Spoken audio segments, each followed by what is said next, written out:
Hey guys, my name is Samina and this is a part 2 video for the terms that every UTM student should know. I had to refilm this video because the part 2 that has been captured on my previous memory card was damaged, so I lost all my files and I had to redo it again. But luckily, I was able to add on much more information. Following up with my previous video, you're probably already familiarized with the basic UTM terms that you have to know. And now I will actually lead on to the Q&A session featuring some of the questions that most freshmen ask. When do we find out what books we need to buy? I suggest not to buy your textbooks before your first lecture because the professor will go over all the resources that you'll need, including the textbooks. What usually ends up happening is students spend a lot of money on textbooks that have been used previously but not in the upcoming year. Or the professor ends up using a platform like MindTap, McGraw-Hill Connect, and others. Regardless of whether you bought the hard copy of the textbook, the course will require you to purchase an access code to this platform for you to check in, to access any extra files, to do the assignments and quizzes. So again, please don't buy your textbooks before your first lecture. Don't rush. If you get a transfer credit, how does it affect your GPA? Your transfer credits from high school do not affect your GPA. They just count as your 100 level courses. Once your transfer credits are confirmed, you'll get an email from the university. When do we get our scholarship? It really depends on your type of scholarship, whether it's a full grant scholarship or just a partial, like entrance scholarship. For details, you have to contact the Office of Registrar. What is the difference between FROSH and O-Week? FROSH and O-Week are both orientation week for the new students. However, FROSH is more social event while the O-Week is more academic based. The FROSH is organized by the upper year students while O-Week is organized by the departments. What's the difference between UTORid and JOINid? When you apply to University of Toronto, you are given a JOINid to fill out your application and track the status. Once you've been admitted to University of Toronto and if you accepted your offer, you are given a UTORid, which is a username that allows you to log in into various university services. Once you got your T card and set up your UTORid properly at the IT desk on the first week of school, you will no longer have a JOINid. Where do I go if I have a question about my courses? The Office of Registrar should be your number one point if you have any questions related to university operations, your course enrollments, your program requirements, and you can find all the academic advisors there. What is the difference between specialist, major, and minor? Specialist is a large program in one subject. A major is a medium-sized program in one subject. A minor is a small program in one subject. Specialists go deeper into the subject of your interest, while a combination of major and minors give you more flexibility in choosing your subject. So if you have several areas of interest, you should go with major and minors. But if you're really determined to go into one field of study, take specialist. Why some programs have deregulated fees? The only programs at UTM that have deregulated fees are Bioinformatics Specialist, the whole commerce program, including major and all specialists, CCIT, which also stands for Communication, Culture, Information and Technology, Computer Science Specialist and Major, Digital Enterprise Management Specialist, Economic Specialist in Commerce and Finance, Human Resource Management and Industrial Relations Specialist, Information Security Specialist, Management Specialist and Major, Visual Culture and Communication Specialist. Those are the only programs with deregulated fees that we have up to the date at UTM. Deregulated programs have higher fees. You start to pay your deregulated fees once you accept the invitation of the program. I will not go too deep into the information about the deregulated fees, but I will leave the link in the description below.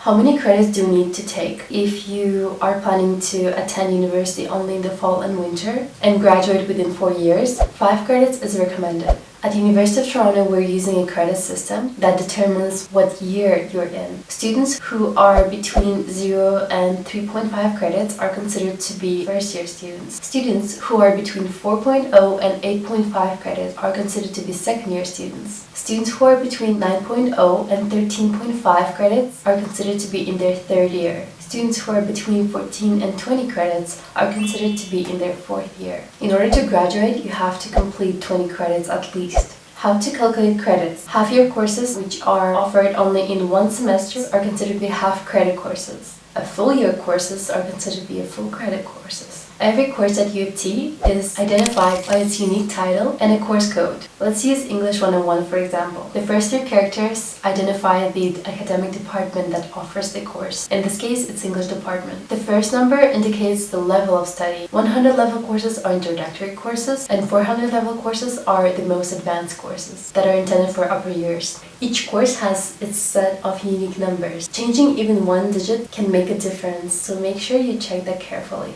The 7th character indicates the credit value of the course. You will see either an H, meaning it's worth only 0.5 credit, or an Y, meaning it's worth 1 credit. UofT is a tri-campus university, and all students use Acorn to enroll in courses. The last number indicates which campus the course is offered at.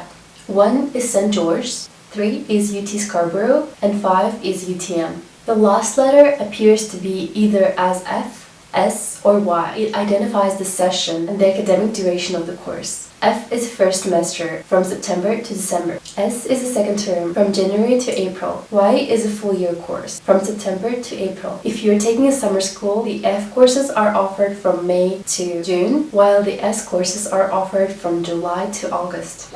What are the distribution requirements? Do we need to accomplish all in 1 year? During your bachelor studies at University of Toronto, you are expected to accomplish the distribution requirement, which consists of 1 social science credit, 1 humanities credit, and 1 science credit. Regardless of your program, you are expected to complete at least 1 course in each distribution. My suggestion would be to complete all the distribution requirements in the first year, as you have much more time and you're more flexible. What is a writing requirement? The writing requirement does not apply to all programs, but some programs do have a writing requirement, and you have to check it on the academic calendar. The writing requirement is given to programs that require higher literacy. When do we enroll into courses? How about courses outside of our program? Usually, course enrollments for newly admitted students is around the beginning of July, and they're restricted only to your program. Meaning, if you want to take courses outside of your program, you will have to wait until the end of July, which is also when your credit limit goes up to 6 credits. So you can take 6 courses for the whole year if you wish. The dates vary from year to year, so you'll have to check the important dates page at the Office of Registrar's website.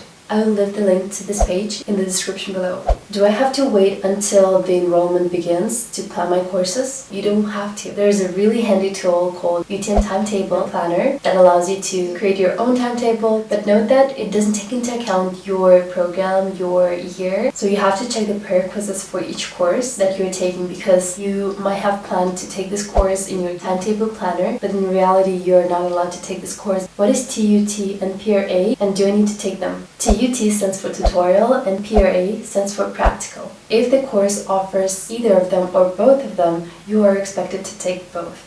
If my lecture number is LEC 101, do I need to take exact same TUT 101? Can I take a different time? It depends on the course you're taking. For most courses, it doesn't really matter. You can take any time. Those numbers are just for operations of the university. If in my timetable, I have 2 courses side by side, one right after another, do I need to leave the lecture earlier in order to get on time for my next lecture? No, you don't have to. In fact, we have something called UTM time. As I described in my previous video, UTM time is the first 10 minutes of every hour that are given to students to travel from one lecture to another. So don't leave earlier unless you have another reason to do so. What if I miss out on a lecture? Am I in trouble?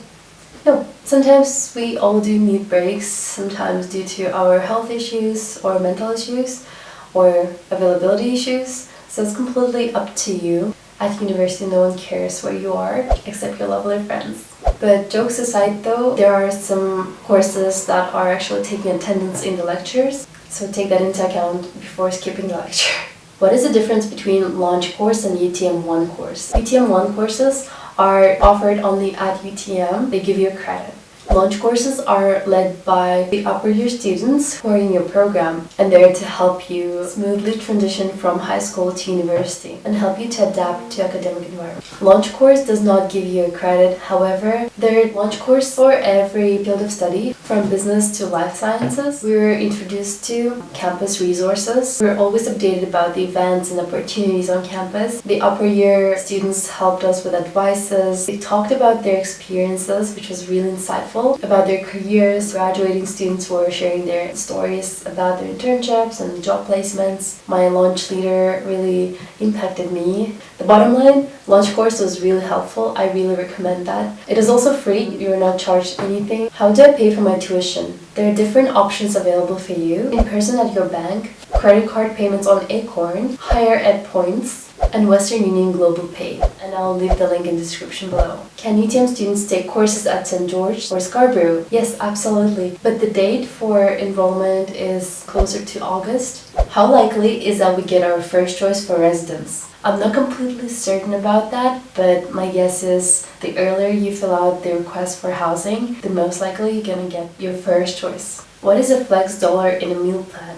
The student meal plan is a declining balance. The student plan has a basic and flex accounts. Your basic account does not include tax in the payments. You pay for any food that is made on campus, including Tim Hortons coffee, bento sushi, pizza, and etc., except for blind duck and food trucks. These all are considered as basic purchases. Your flex dollars can be used to purchase any items that do not qualify for tax exemption and therefore cannot be purchased with basic dollars. Any convenience, confectionery, or grocery items can be purchased only using your flex dollars. Your flex dollars can be used to purchase any foods from vending machines as well. You can also pay for an off-campus food delivery from Pita Pete or Pizza. There's also a rest carryover. If you weren't able to finish your meal plan, like I did, you're eligible for a risk carryover. However, there is a limit for the amount that can be transferred for your next year. It depends on the type of meal plan you had. Can I get a job on campus as an international student? Yes, you absolutely can. According to your study permit, you're allowed to work part-time. You can work on any of the 3 campuses. To find a job posting related to UofT, go to Next, which is a portal for UofT students to find work-study positions. I will leave the link in the description below.